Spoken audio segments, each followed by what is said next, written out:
Шерхан Мұртаза, бастан сипау. Қай жыл екені нақты есімде жоқ. Әйтеуір соғыс жылы еді.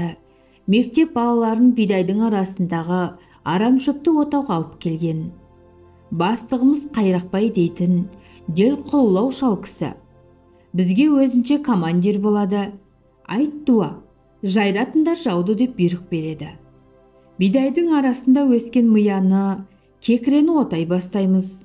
Әбден сілеміз қатқан кезде Қайрақбай командир демал деп бұйрық береді. Тақтаның басына жете бере көгалға құлай кетеміз.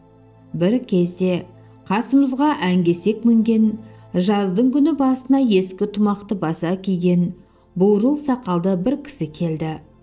Қайрақбай командирмен амандасып болып, осында Мұртазаның баласы бар ма деді. Бар деді Қайрақбай командир. Сөйтіп мені әлгі әңгесек мінген кісіге алып келді.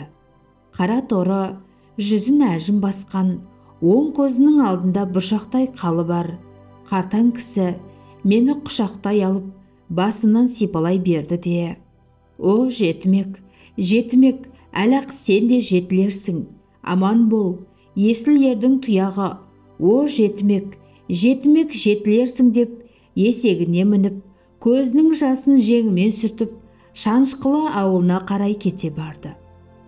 Артынан білдім, Шанышқылыдағы Әди әпкемнің қайнағасы Кәлен деген кісі екен.